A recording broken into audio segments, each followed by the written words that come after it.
Magandang araw sa atin mga kadamanders, mga kaibigan. Dito naman ulit tayo. Ngayong lingkod, Rompors Vlog or Rompors TV. Ngayon, papakita tayo ng tricks, puzzles sa kung paano hulihin yung dama na nasa gitna. Pero may fiancé isa. Kayang hulihin. Yung minsan kasi, yung nagre-request na kung paano daw mahulihin yung dama na sa gitna. Anyway, hindi mahuli yung dama sa gitna pag nagsusolo lang, isa lang. Pero pag may yung piyon na isa na sa gitna din, saka may dama din siya sa gitna, pwedeng hulihin. Bago natin umpisahan, isa-shoutout natin, may gustong pa-shoutout si Robin Gaum sa Tagum City. Yan. Kaibigan natin, Winston Kalata, ko alam ka saan, Yapux TV, Sandama TV, Ruel Blanco. Yan, mga nice magpa-shoutout mga kaibigan natin. Sa lahat ng mga vlogger natin dyan, lalo na yung mga magagaling talaga, sila si Joy Pagadian, Tukuran, yan, galing rin yan. Pero yun, yung mga moves din nila, mayroon din magagaling din, ganda rin. So ayan, pisahan na natin paano hulihin yung dama na nasa gitna.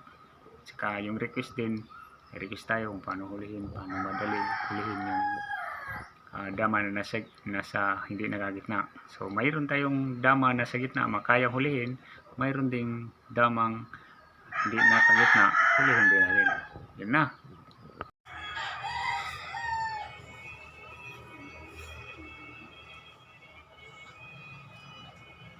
Ito parehap yun.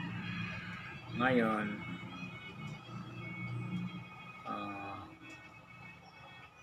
ito yung laro na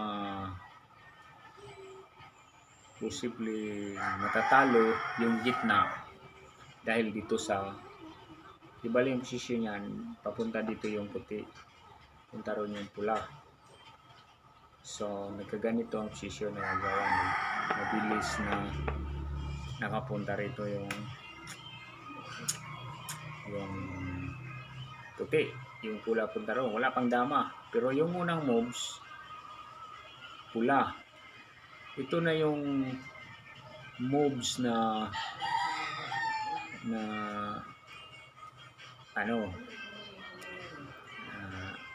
opening moves, tricks and tactics.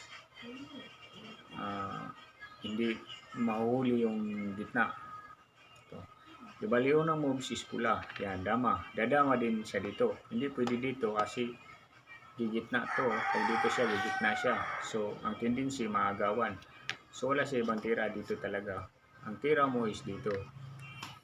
Kaya iyan ay hindi pa tabla yan, matatalo talaga yung pula. So paanong paraan? Hindi pwede dyan dahil ito pagkain, so hindi pwede. Balik natin. So nangyari nyan, kaganan siya, o dito, diba? Dito, so ilagay natin dyan, dadama dito. So hanggang ganyan lang, babalik tayo niya dito, o dito. So babalik ulit, dadama, gaganon pa rin. Pwede dito baliktad. So pagdama niya dyan, o balik siya dito, dama, yan. Ito na yung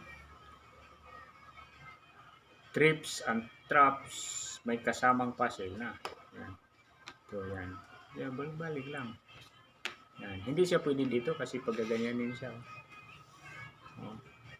matay o kung sisirado. So, dito lang. Sisimpuhin mo na. Kung dito siya, tatalo siya dito. So, babalik. So, babalik din siya dito ulit.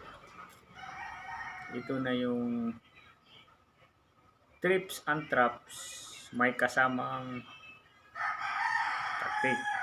Yan. So dito, tsatsahin mo lang konti. Pag dito siya, yan. Kasi hindi siya pwede dito. Pwede rin dito. Pwede dito, pwede dito. Dito, pwede dito. Dito, pwede yan. Ito na yung moves na matatalo na yung puti. Hindi siya makakawala. So, paanong paraan na matatalo yung puti? Mga ilang moves lang. Ang gagawin yan is dito mo itira. Yun yung techniques dyan para mahuli yung gitna. Kasi sa mga baguhan, posibleng medyo mahirapan paghuli, lalo pag nasa gitna na. Pag nasa gitna, matatalo na or matatabla na. Ano? Ay tatablain na siya, matatabla. So ito, hindi siya mananalo. So paano paraan? Dito siya. Dito siya. Dito, ganyan lang. Kasi ayaw niyang iwanan yung gitna. Diba? Hindi siya pwedeng umiiwan ng gitna. Pag nagkaganon ang posisyon kanina, katulad niyan, pag sa kanya ang moves, tapos dito, kasi ang posisyon mo na yan, tandaan mo na yan, itlagay mo talaga dito. Pag dumama lahat ng tatlo, ilagay mo itong yung isa. Tapos position niya dyan, yung isa. Yan yun. Pag tumira siya dito, huwag mo munang ipakain. Huwag mo muna ilagay dyan. No, hindi mo muna pwedeng ilagay dyan. Tsansahin mo muna. So, pwede siya dito. Dito ka. Dito lang at saka dito lang. Tatlo lang. So, ipalagay natin dyan o dito. Kasi pag dito siya, talo na siya automatic. Talo na. So, dito lang at saka dito. Parehas lang yan. Pag ito yung bato mo, dito siya or dito, palagay natin dyan o dito. Parehas lang. Dito mo na ilalagay. Kung umiiwas siya dyan sa gitna, siyempre makukuha mo na yung gitna. So, di naman niya alam yung paano gagawin. Pag bumalik siya dito, yan, talo pa rin. Dito siya, talo pa rin. Dito, talo pa rin. So, paano paraan? Kasi dyan siya, diba? Paano paraan? You know? Galing dito, tapos tumira siya dyan. Ito ang ititira mo. Mga konting moves na lang. Yan. Pag dumito siya, tira siya diyan, no? Tira tayo dito. Pag nung tumira siya diyan, tira tayo dito. Kung bumalik siya, talo pa rin. Kung dito siya, talo pa rin. Dito pa rin, talo pa rin. Kung dito na naman gagawin niya, pakain mo lang. Talo, kain, dos. So, hindi pwede. Hindi siya pwedeng makaalis. Hindi niya pwedeng alisin yan. Pag umalis naman siya sa gitna, tulad yan, o dito, agawin mo yung gitna. So, didihado na siya, no? So, hindi siya pwede dito. Palagay natin, balik natin dito or dito. Tatlo lang. Dito ang tira. Kahit saan dyan sa apat na yan, 1, 2, 3, ang papakain mo ito. Yan. Ito ang paghuli. Ito na yung puzzle na may kasamang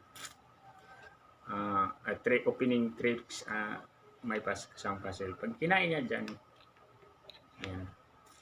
Siyempre, kakain siya. Dito ka. Kung dumito siya, or kahit saan dyan, dito, pakain mo dito. Ngayon, kung pumunta siya dito, kasi wala siya ibang move siya, dito ka. Hindi siya pwede dyan. Hindi siya pwede dito. Dito lang. Pwede mo dito lalagay. So, pakain niya, talo.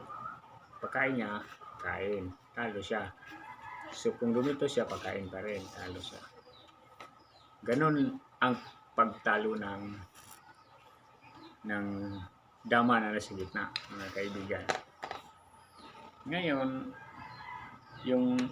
may request tayo na paano daw hulihin yung isa na mismo sa gitna lang. Pag napagitna po yung isa, kahit dama pa itong tatlo, hindi na siya mahuli. Pero pag may isa, mahuli yan. Pag may isa na piyon. Pero kung dama pareho, hindi siya mahuli. Pero kung gitna yung isa, nasa gitna din siya mahuli. So, pag hindi naman yan nakagitna, pas may tatlo kayo, example, ganyan. Kaya saan natin ilalagay? Yan. O ikaw nagkagitna, katulad niyan. Ang agawin mo itong linya na to.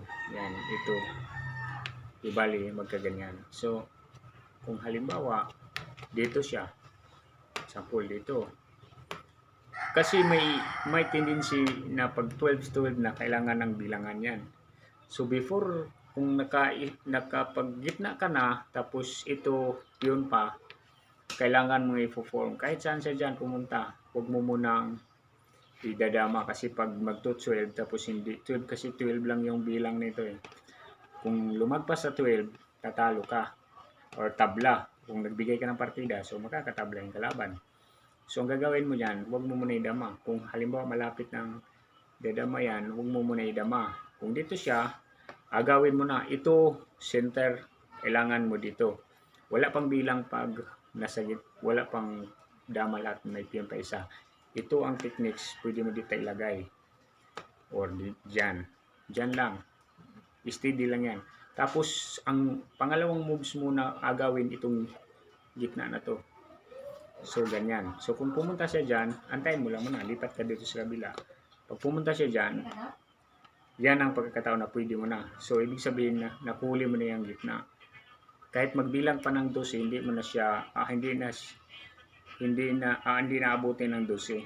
So, wala siya yung bantira, hindi siya pwede dito. Dito lang. Hindi siya pwede dyan, dyan. Dito pwede, dito. Ayan. Kahit saan natin ilagay. So, magbilang na tayo ng 12. O, yan. Pag nagbiglang ka na ng 12, ang una mong kukunin is yung dito. Dalawa nakuha mo na. So, pailisin mo na naman siya dito. Kailangan dito lang yung takbuhan niya. Paano panghuli. So, ano gagawin mo? Kukunin mo na to. Yung kanina doon, dito. So, dito mo lalagay. Kung halimbawa kanina yan, di ba? Kanina, yung dama, ganyan. Example lang. Halimbawa, huwag mo muna idama to pag nagbibilang. Kahit dito, pwede. So, kung dito lang muna siya nag-steady, steady dyan, kasi ang tendency, unahin niya itong i-prevent para umabot ng 12. Sunod ito, tatakbo siya dyan. Tapos last na niya ito, yung angle na yan. Ito. So, habang hindi ka pa nakakadama, pwedeng gaganin yun na. So, ilagay mo muna dito kasi kailangan makapoint ka dito. So, pagbalik niya dyan, dadamo mo na. Lilipat siya sa kabila, pwede. So, lalagay mo talaga dyan yan. Yan. So, kung bumalik siya dito, talo na siya kasi titirahan mo dito. Wala siyang tatakbuhan. So, hindi siya pwede dyan. Dito lang siya. So, nag-start na tayo ng bilang. Pag dama mo dyan, start ng bilang, 1. So, dito ka. 1 na yun. 1. So, dito pa siya muna. Ganyan lang muna titirahin niya. 1. So, pag tira niya dito, dito ka na. Kasi kailangan mong agawin yan. So, ipiprevent pa niya. Hindi pa siya alis dito. So, di siya pwede dyan. Kasi mapakainan. Patay, no? Ayan, no? Atras ka, hindi pwede. So, ipiprevent pa niya dito. Yun yung paano mapaalis. Kaya kailangan nilagay mo dito yung dama mo. Kasi may nagre-request din kung paano hulihin. Kaya ang isa. So, sa gitna. So, yun na yun. Ilalagay mo sa kabilang side. Kaya nilagay sa dulo kasi tinitsempo mo na dito siya maglalagay. Kasi nagtitsempo din siya. Wala na siyang titirahin kasi dito hindi pwede. Dito hindi pwede. So, hanggang dito. Hindi rin pwede. You know? So, mapipilitan siyang umalis. Ito na yung sinasabi ko. Pangalawang moves yun. Lagyan natin pangatlo, pangapat. Kaya yun yung posisyon. Ito na yung titandaan yung posisyon. So, ito yung lalagay nyo. Yan. Pwede rin ito. So, mas maganda kung dito. So, hindi na siya pwede makatakbo dito, banda. Apat. Dito sa gitna. Ay, dito sa dalawa, hindi. Dito, hindi na. So, ang takbo niya, ganyan lang. Yan. Yan. So, kung nalipat mo na dito, pang-apat o pang-5, wala na siya matakbuhan. Di siya pwede dyan, di pwede dito. Sa kabila, di rin yan. O, di rin siya pwede dito. Di rin dito, di pwede. So, dito lang, saka dito yung angle. Ay, kung dito siya, sumimpo, timpuin mo na taga dito. Yan. Kasi pag dito ka, babalik siya doon, kain. Tay. So, kung sa kabila naman siya, tsimpuhin mo lang. sa kabila. Pwede kahit dito mo talunin mo siya, kahit dito pwede. Kung dito naman siya, o kung magpagitna siya, kakain, di ba? Pagkain. Yun.